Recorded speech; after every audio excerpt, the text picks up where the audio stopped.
Hamas ബന്ദികളാക്കിയ 4 വനിതാ സൈനികരെ ഇന്ന് മോചിപ്പിക്കും. ഇസ്രായേൽ 200ഓളം പലസ്തീൻ തടവുകാരെ മോചിപ്പിക്കുമെന്ന് പ്രതീക്ഷിക്കുന്നതായി ഹമാസ് വ്യക്തമാക്കിയിട്ടുണ്ട്.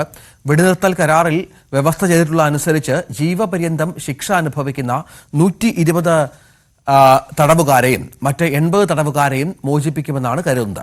കരാറിന്റെ ഭാഗമായി ഗസയിൽ നിന്ന് ബന്ദിയാക്കപ്പെടുന്ന ഓരോ വനിതാ സൈനികനും 50 പലസ്തീൻ തടവുകാരെ മോചിപ്പിക്കാൻ ഇസ്രായേൽ സർക്കാർ സമ്മതിച്ചിട്ടുണ്ട്.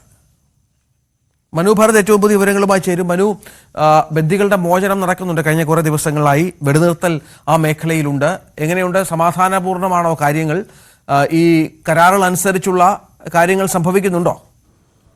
രഞ്ജിത്ത്, ഈ 4 സൈനികരുടെ പേരുകൾ അല്ലെങ്കിൽ ഇന്ന് മോചിപ്പിക്കാൻ ഉദ്ദേശിക്കുന്നവരുടെ പേരുകൾ പുറത്തുവിടണം എന്ന് കഴിഞ്ഞ ദിവസം ബെന്യാമിൻ നെതന്യാഹു വളരെ ശക്തമായി ആവശ്യപ്പെട്ടിരുന്നു. അത് വൈകുന്നതിൽ അദ്ദേഹം ചെറിയ തോതിൽ ആശങ്കയൊക്കെ പ്രകടിപ്പിച്ചിരുന്നു. ഏതായാലും 4 പേരുടെ പേരുകൾ ഇപ്പോൾ വ്യക്തമാക്കിയിരിക്കുന്നു. 4 സൈനിക ഉദ്യോഗസ്ഥന്മാർ, അതായത് കറീന, ഡാനില, അതുപോലെ നമാം, ലിറി എന്നിങ്ങനെ 4 സൈനിക ഉദ്യോഗസ്ഥന്മാരുടെ പേരുകളാണ് പുറത്തുവിട്ടിരിക്കുന്നത്. പക്ഷേ ഇതിൽ ഇസ്രായേൽ പ്രധാനമായി മറ്റൊരു 29കാരിയുടെ മോചനം ഇന്ന് നടക്കും എന്ന് പ്രതീക്ഷിച്ചിരുന്നു.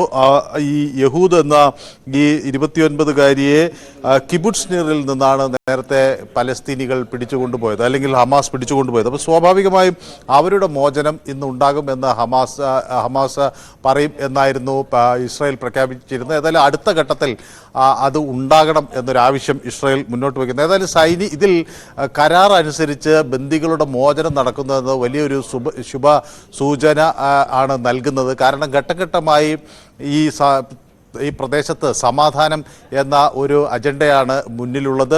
അതിലേക്ക് കാര്യങ്ങൾ നീങ്ങുന്നു എന്ന സൂചനയാണ് ലഭിക്കുന്നത്. അതേസമയം വെസ്റ്റ് ബാങ്കിൽ ഇസ്രായേൽ അവരുടെ ആക്രമണം ശക്തമാക്കുകയാണ്. അവിടെ സായുധ സംഘങ്ങൾക്ക് നേരെ ആക്രമണം തുടരും എന്ന് ഇസ്രായേൽ വ്യക്തമാക്കുകയും ചെയ്തിട്ടുണ്ട്. ഗാസയിൽ സമാധാനം തിരിച്ചു വരുന്നു എന്ന ഒരു സന്ദേശം തന്നെയാണ് ഇപ്പോൾ ഈ ബന്ദികളെ കൈമാറ്റം ചെയ്യുന്നതിലൂടെ നമുക്ക് വ്യക്തമാകുന്നത്. രഞ്ജിത്ത്, അതാണ് സാഹചര്യം. ഏതായാലും വെടിനിർത്തൽ കരാർ നടപ്പിലാക്കിയിട്ടുണ്ട്. ഇസ്രായേലും പലസ്തീനും ഹമാസും തമ്മിൽ അതിൻ്റെ പൂർത്തീകരണത്തിനായി, സമാധാനപൂർണ്ണമായ കാര്യങ്ങൾ കൈകാര്യം ചെയ്യാനായി ബന്ദികളെ പരസ്പരം മോചിപ്പിക്കുന്ന സാഹചര്യം കൂടി അവിടെ സൃഷ്ടിക്കപ്പെട്ടിട്ടുണ്ട്.